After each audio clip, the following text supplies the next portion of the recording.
Wabarakatuh. Myself Tabia Yaqub from class 5 Purple. Today I am going to deliver a lecture on habitat and its types. Before going to our topic, we will first know about life. What is life? It is a state of being alive. An organism is said to be alive when it has ability to grow, respond to stimuli, show transformation and perform reproduction. जो ये life है ये जिंदा रहने की सलाहियत है. एक ऑर्गेनिज्म को हम तब लिविंग कहेंगे जब इसमें सलाहियत हो ताकि ये ग्रो कर सके, ये स्टिमुलस के अगेंस्ट रिस्पॉन्ड कर सके, ये ट्रांसफॉर्मेशन दिखाए. ट्रांसफॉर्मेशन यानी कि ये अपनी बॉडी स्ट्रक्चर में चेंज लाए और ये रिप्रोडक्शन परफॉर्म कर सके. रिप्रोडक्शन यानी कि ये अपने यंग वंस प्रोड्यूस कर सके. All living organisms are called living when they perform various biological activities like digestion, excretion, respiration, circulation, etc. हम एक लिविंग ऑर्गेनिज्म को तब लिविंग कहेंगे जब ये बहुत सारी बायोलॉजिकल एक्टिविटीज़ करेगा. First of all, we should know what are these biological activities. Those activities that take part inside our body that perform various biological activities like digestion, respiration, circulation. हम एक organism को तब living कहेगा जब ये बहुत सारी बायोलॉजिकल एक्टिविटीज़ करेंगे जैसे कि respiration, digestion, excretion, circulation extra. Now let's know something about organism. What's organism? Set of organ system make an organism. जब ऑर्गन सिस्टम्स मिलते हैं तब ऑर्गेनिज्म बनाते हैं.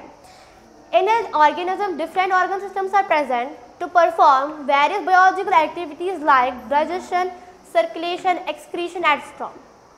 एक ऑर्गेनिज्म में बहुत सारे ऑर्गन सिस्टम्स प्रेजेंट होते हैं अब जो कि बहुत सारी फंक्शंस करते हैं जैसे कि डाइजेशन का काम होता है फूड को डाइजेस्ट करना. सर्कुलेशन का काम होता है ब्लड को पंप करना. और एक्सक्रीशन का काम होता है अपनी बॉडी से वेस्ट मटेरियल्स को आउट करना. Now let's know something about habitat. And habitat is a place where an organism lives and where its all the basic needs get fulfilled. Habitat एक ऐसी जगह होती है जहाँ पर एक ऑर्गेनिज्म रहता है और जहाँ पे इसकी सारी ज़रूरियात पूरी हो जाती है. All living organisms like big like elephants or small like ants need a specific place where their all the basic needs like food, water and shelter get fulfilled. एक ऑर्गेनिज्म जैसे कि वो बड़े जैसे हाथी या छोटे जैसे आंट हो उनको एक ऐसी जगह की ज़रूरत होती है जहाँ पर उनकी बेसिक नीड्स फुलफिल हो जाती है. उनकी बेसिक नीड्स जैसे कि उनका फूड, उनका शेल्टर ताकि वो ठंड और गर्मी से बच सके और उनकी प्रोटेक्शन वहाँ पे पूरी हो जाती है. But here a question is do they randomly live anywhere? Answer is no. They need a specific place where there all the basic needs like food, water, shelter get fulfilled. वो जो organisms है ये कहीं भी नहीं रह सकते हैं. इनको एक ऐसी जगह की ज़रूरत होती है जहाँ पर इनकी सारी बेसिक नीड्स फुलफिल हो सके जैसे कि इनका फूड, इनका शेल्टर और इनकी प्रोटेक्शन वहाँ पे पूरी हो जाएगी और ताकि ये वहाँ पर सर्वाइव कर सके. But here a new question arises that is the body of an organism adopted to any type of climate? Answer is no. Every organism's body structure is designed according to their habitat where they live. हर किसी organism की body ऐसी बनाई गई है ताकि ये अपने habitat में सर्वाइव कर सके. Now let's know something about habitat. Habitat is a place where an organism lives and where its all basic needs get fulfilled. Habitat एक ऐसी जगह होती है जहाँ पर एक ऑर्गेनिज्म रहता है और जहाँ पर इसकी सारी बेसिक नीड्स फुलफिल हो जाती है. Now there are three types of habitat on earth that are terrestrial habitat, aquatic habitat and arboreal habitat. Let's know something about these habitats. Land habitat is called terrestrial habitat. Organisms living in terrestrial habitat are known as terrestrial organisms. Water habitat is called aquatic habitat and arboreal habitat. It is not the main habitat but the organisms living there like birds spend their most of the time in air and that's why they are now it's also considered as a habitat. जैसे कि हम organisms ज़मीन पे रहते हैं तो हमें terrestrial organisms कहेंगे और जो वाटर हैबिटेट होता है उसे हम एक्वेटिक हैबिटेट कहते हैं. लेकिन जो आर्बोरियल हैबिटेट है ये एक मेन हैबिटेट नहीं है. लेकिन जो बर्ड्स है वो अपना टाइम जो है वो एयर में स्पेंड कर रहे हैं तो इसीलिए अब जो आर्बोरियल हैबिटेट है इसको भी एक हैबिटेट कंसिडर किया गया है. On the basis of altitude, precipitation and many more things, their terrestrial habitat is also divided into further 3 types, that are desert habitat, mountain habitat and grassland habitat. Altitude के basis पे या कितनी एक area में कितनी गर्मी है या कितनी ठंड है, उस बेसिस पे जो टेरेस्ट्रियल हैबिटेट है इसको 3 टाइप्स में तकसीम किया गया है. एक है डेजर्ट हैबिटेट, माउंटेन हैबिटेट और grassland habitat. Moving to our topic, terrestrial habitat. So first of all, let's know something about terrestrial habitat. Land habitat is called terrestrial habitat. Organisms that spend most of their time in terrestrial habitat are known as terrestrial organisms. जो land habitat होता है इसे हम terrestrial habitat कहते हैं. जो organism जैसे कि हम हैं, इंसेक्ट्स है, वो जो अपना टाइम है वो धरती पर स्पेंड करते हैं, तो इसीलिए हम इसको टेरेस्ट्रियल हैबिटेट कहते हैं. Now let's know something about desert habitat and grassland habitat. Desert habitat. The climate of desert is very dry and hot due to very little vegetation. जो डेजर्ट हैबिटेट का मौसम होता है वो बहुत ज़्यादा गर्म होता है और जो वहाँ की हवा है वो खुश्क होती है, क्योंकि जो वाटर बॉडीज़ है वहाँ पर बहुत ज़्यादा कम पाई जाती है और जो ट्रीज़ है वहाँ पर डेजर्ट हैबिटेट में ट्रीज़ जो है वो भी वहाँ पर पाई नहीं जाती है. Most animals which survive in desert are smaller mammals, reptiles, birds and insects. जो डेजर्ट हैबिटेट में बहुत सारे एनिमल्स अब रहते हैं जैसे कि इंसेक्ट्स है, बर्ड्स है और छोटे छोटे रेप्टाइल्स हैं. Most animals remain inactive during the day but active during the night, so these are called nocturnal animals. कुछ एनिमल्स जो है वो डेजर्ट हैबिटेट में दिन के दौरान इनएक्टिव रहते हैं लेकिन रात के दौरान एक्टिव रहते हैं, तो इन्हें हम कहते हैं nocturnal animals. This all is just to prevent the loss of water from their body. ये सब इसलिए होता है ताकि जो एनिमल्स है इनकी बॉडी से वाटर लॉस ना हो. Now let me tell you about adaptation in desert animals. Camel shows many adaptations which help us to survive in desert, and it is also the large animal due to its modifications that help it to survive in desert. जो ये camel है ये अपने अंदर ऐसी modifications लाता है ताकि ये डेजर्ट हैबिटेट में सर्वाइव कर सके. Now let's know about these modifications. Camel के अंदर पैडेड फीट होते हैं ताकि ये रेत पर चल सके, यानी कि the camel has padded feet that helps it to move easily on the sand.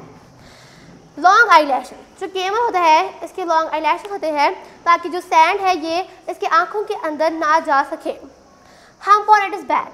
जो केमल है इसके बैक पे एक हम्प होता है जिसमें फैट स्टोर होता है और ये इसको तब ज़रूरत लगता है जब ये केमल फूड हासिल नहीं कर पाता है. Camel can go with money days without taking water. जो ये केमल है ये बहुत सारे दिन जा सकता है वाटर को लेने के बगैर, क्योंकि ये अपनी बॉडी में वाटर स्टोर करता है जो फिर इसको दिन ब दिन ज़रूरत लगता है. Small creatures living in desert habitat have hard scales on their body that help them to prevent water loss in the hot deserts. जो ये छोटे छोटे एनिमल्स मैमल्स होते हैं डेजर्ट हैबिटेट में, इनकी जो बॉडी है वहाँ पर हार्ड स्किल्स होती है ताकि ये वाटर लॉस से बच सके. Let me tell you about adaptation in desert plants. Desert plants have deep roots so that they can access water from great depth. जो ये डेजर्ट प्लांट्स होते हैं जो इनके रूट्स होते हैं वो बहुत गहराई तक जाते हैं ताकि ये एक सपोर्ट दे सके प्लांट को और ये वाटर लॉस से भी बच सके. Leaves of some plants are modified into spines to prevent loss of water through transpiration. जो कुछ प्लांट्स होते हैं डेजर्ट हैबिटेट में उनके जो लीव्स हैं वो स्पाइनस में तब्दील किए गए होते हैं ताकि ये वाटर लॉस से बच सके और एक प्रोसेस के ज़रिए ये सब किया जाता है जिसको हम ट्रांसपिरेशन बोलते हैं. Stem of some plants are modified into a leaf-like structure where photosynthesis occurs.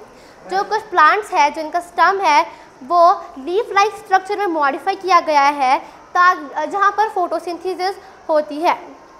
Now let's know something about. Now I will tell you about this desert plants as I have explained you, and these also desert plants are called succulents or xerophytes.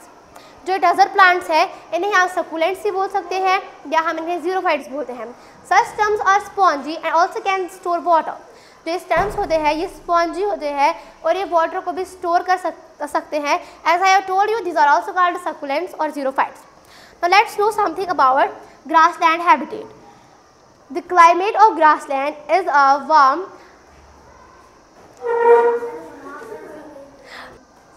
Now let's know something about grassland. Grassland have moderate rainfall and are covered with grass and few trees. जो एक grassland होता है, जो उसका climate है वो बहुत मतलब वो अच्छा खासा होता है, ना वहाँ पे ज़्यादा बारिश होती है और ना ज़्यादा कम बारिश होती है। और जो ग्रासलैंड हैबिटेट है ये ग्रास और कुछ ट्रीज से भी कवर किया गया होता है।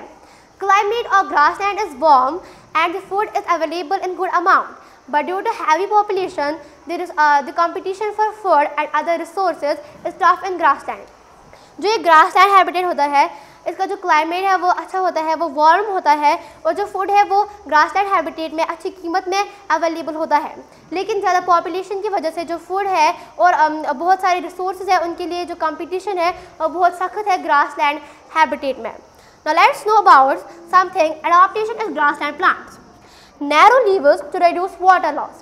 जो ग्रासलैंड प्लांट्स होते हैं इनमें नैरो लीव्स होते हैं ताकि वाटर लॉस से बच सके। नैरो लीव्स इनमें होते हैं इसलिए ताकि जो ग्रासलैंड प्लांट्स है ये वाटर लॉस से बच सके, इनमें पानी की किल्लत महसूस ना हो। Root spread deep for support. जो ग्रासलैंड हैबिटेट है इसमें जो प्लांट्स की जो रूट्स है वो गहराई तक जाते हैं ताकि वो एक प्लांट को सपोर्ट दे सके और वो पानी की किल्लत से भी बच सके। Now let me tell you something about adaptation in grassland animals. They have strong legs for running. Example deer.